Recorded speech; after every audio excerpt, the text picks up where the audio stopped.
السلام علیکم دوستو، ہمارا آج کا موضوع گفتگو ایک ایسی ملکہ ہے جسے یورپ میں ایک نیشنل ہیرو اور نجات دہندہ کی سی حیثیت حاصل ہے۔ اسپین میں جگہ جگہ اس کے مجسمے نظر آتے ہیں اور یورپی سماج میں اس کا نام نہایت احترام سے لیا جاتا ہے، لیکن دوسری طرف آج بھی یہ ملکہ مسلمانوں کے نزدیک یزید و فرعون جیسی شہرت کی حامل ہے۔ ہم بات کر رہے ہیں کیسٹائل کی ملکہ ایزابل کی، جو اپنی سخت طبیعت اور کینہ پروری کے سبب مشہور ہے۔ یہ ایک کٹر کیتھولک ملکہ تھی جسے یہودیوں اور مسلمانوں سے شدید ترین نفرت تھی۔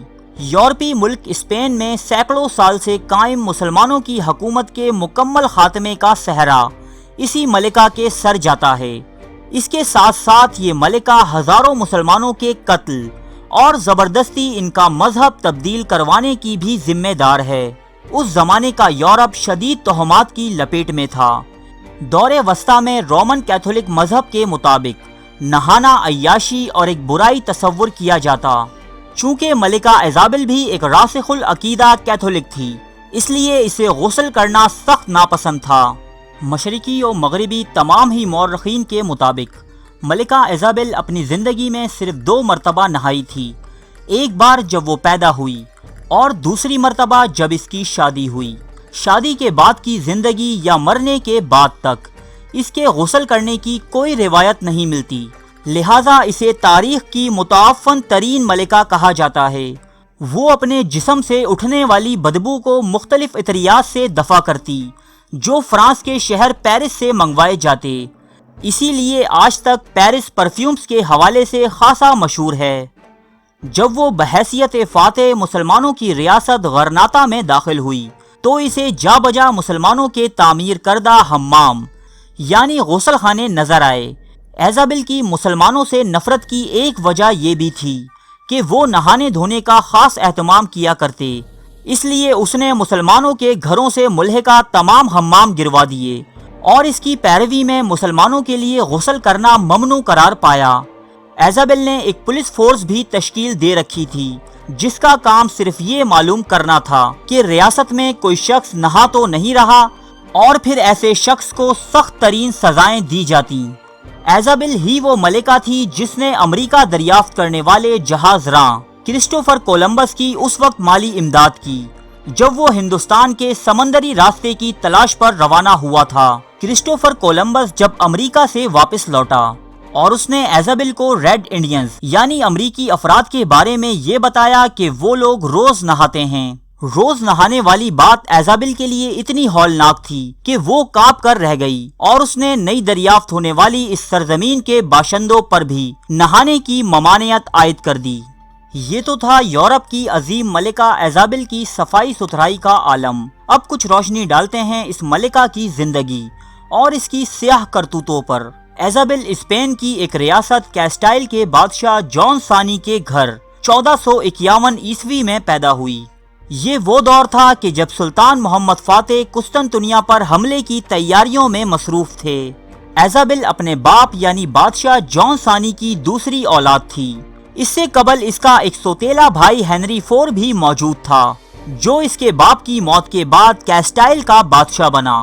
ہنری فور نے بادشاہ بنتے ہی ایزابل، اس کے چھوٹے بھائی الفانسو اور ان کی ماں کو ایک دور دراز قلعے میں نظر بند کر دیا جہاں یہ لوگ غربت اور قسم پرسی کی زندگی گزارنے لگے۔ یہی وہ دور تھا کہ جب ایزابل نے مذہبی تعلیم حاصل کی اور بعد ازاں شدت پسندی کی حد تک مذہب کی جانب راغب ہوئی۔ اس کا چھوٹا بھائی الفانسو جلد ہی پراسرار طور پر مارا گیا۔ اس کے بعد ہنری فور نے اپنی بیٹی کے لیے تخت کا راستہ صاف کرنے کی خاطر ایزابل کی شادی اس کی مرضی کے خلاف کئی جگہ طے کی، لیکن قسمت کو کچھ اور ہی منظور تھا۔ کیسٹائل کے پڑوس میں ایراگون نامی ایک ریاست بھی قائم تھی۔ ایراگون کے بادشاہ نے خفیہ طور پر ایزابل سے اپنے بیٹے فرڈیننڈ کی شادی کر دی اور وہ بھاگ کر ایراگون چلی گئی۔ کچھ عرصے بعد یعنی 1474 عیسوی میں اس کے بھائی اور کیسٹائل کے بادشاہ ہنری فور کی موت کے بعد وہ واپس لوٹ آئی اور تخت و تاج پر قبضہ کر لیا، جبکہ ایزابل نے تخت کی جائز حقدار ہنری کی بیٹی جوانا کو پرتگال بھاگنے پر مجبور کر دیا۔ ایزابل کی تاجپوشی سے قبل کیسٹائل ایک ناکام اور مایوس ریاست تصور کی جاتی۔ اس کا بھائی ہنری ایک شاخرچ اور عیاش ترین حکمران تھا جس نے کیسٹائل کی ریاست کو بھاری قرضوں تلے دبا دیا تھا۔ تمام ریاست میں ریپ، قتل اور چوری جیسے جرائم عام تھے جن کی کوئی سزا نہ ملتی۔ ایزابل تخت نشین ہوتے ہی نہایت سختی سے قانون پر عمل پیرا ہوئی۔ معافی، درگزر اور رحم دلی جیسے جذبات سے وہ نا آشنا تھی، بلکہ اسے لوگوں کو سزا دے کر سکون و راحت نصیب ہوتی۔ جلد ہی اس نے ریاست کے شرفا و امراء سمیت تمام جرائم پیشہ افراد کو تیر کی طرح سیدھا کر دیا، جبکہ اپنی زبردست معاشی پالیسیوں کے سبب نہ صرف قرض سے نجات پائی بلکہ شاہی خزانہ پھر سے بھر گیا۔ اپنی ریاست یعنی کیسٹائل کو مضبوط کرنے کے بعد اس نے اپنے شوہر یعنی ریاست ایراگون کے بادشاہ فرڈیننڈ کے ساتھ مل کر مسلمانوں کو اسپین سے نکال باہر کرنے کی حکمت عملی ترتیب دی، جس کا خواب یورپ کئی سو سال سے دیکھ رہا تھا۔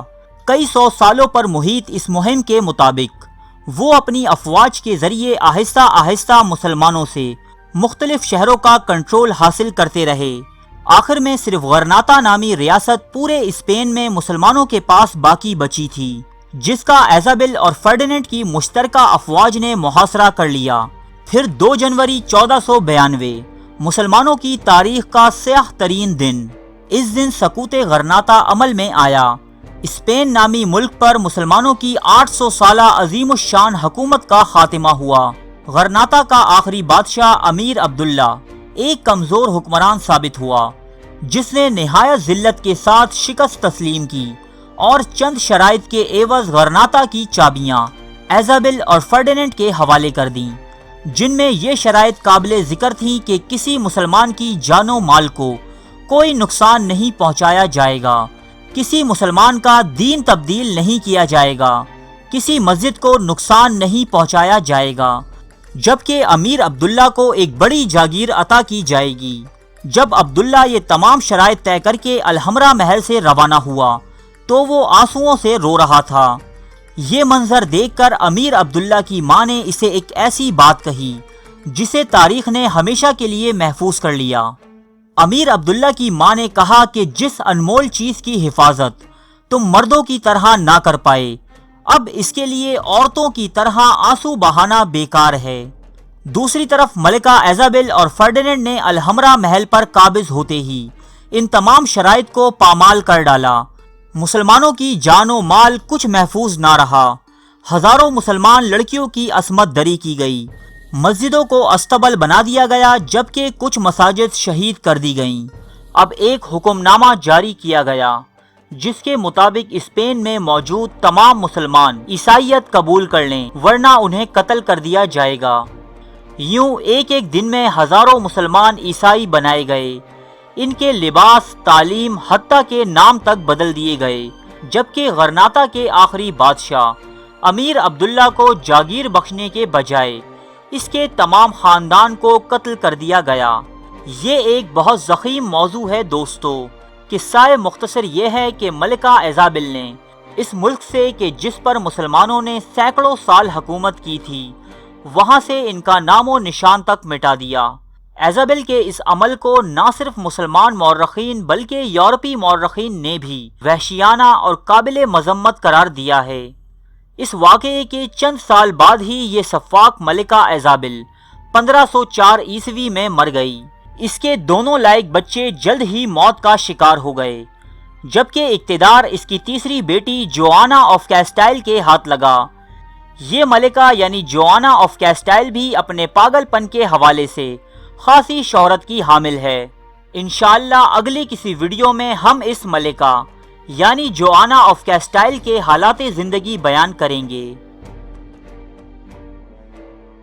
ارے فرینڈز، 1 منٹ، آپ ایسے ہی جا رہے ہیں؟ اتنی محنت سے ویڈیو بنائی ہے، ایک لائک تو بنتا ہے نا؟ اور دوسرا یہ کہ آپ ہمیں اتنی بڑی دنیا میں دوبارہ کیسے ڈھونڈیں گے؟ تو اس کا حل یہ ہے کہ آپ ہمارے چینل کو سبسکرائب کر لیجئے اور اس بیل کے آئیکن کو کلک کر دیجئے۔ اس طرح ہمارے آنے والی تمام ویڈیوز آپ تک پہنچتی رہیں گی۔ ارے ڈریے مت، یہ بالکل فری ہے۔